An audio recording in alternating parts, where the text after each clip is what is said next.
നവമി വേദ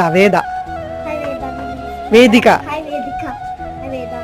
okay, നമുക്ക് പോയേക്കാം. പാറക്കുട്ടി വന്നിട്ടുണ്ട്.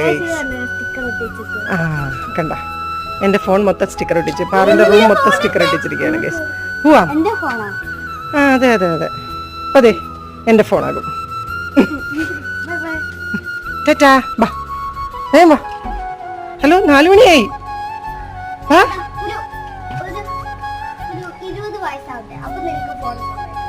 Okay, correct. ഓക്കെ ശരി. ബാക്ക് ഫയർ അല്ലല്ലോ, അവന് 20 വയസ്സാകുമ്പോൾ കൊടുക്കും അല്ലേ അമ്മു? ഇങ്ങോട്ട് വെച്ചാ ബൈ. അമ്മു ബൈ പറ. ഞാൻ തിരിച്ചു വരുമ്പോ തരണേ. ക്ലാസ് കഴിഞ്ഞ് അമ്മു ബൈ പറ. അമ്മ ഒരു ബൈ പറഞ്ഞേ. ഓക്കെ, ഒരു ബൈ പറഞ്ഞേ.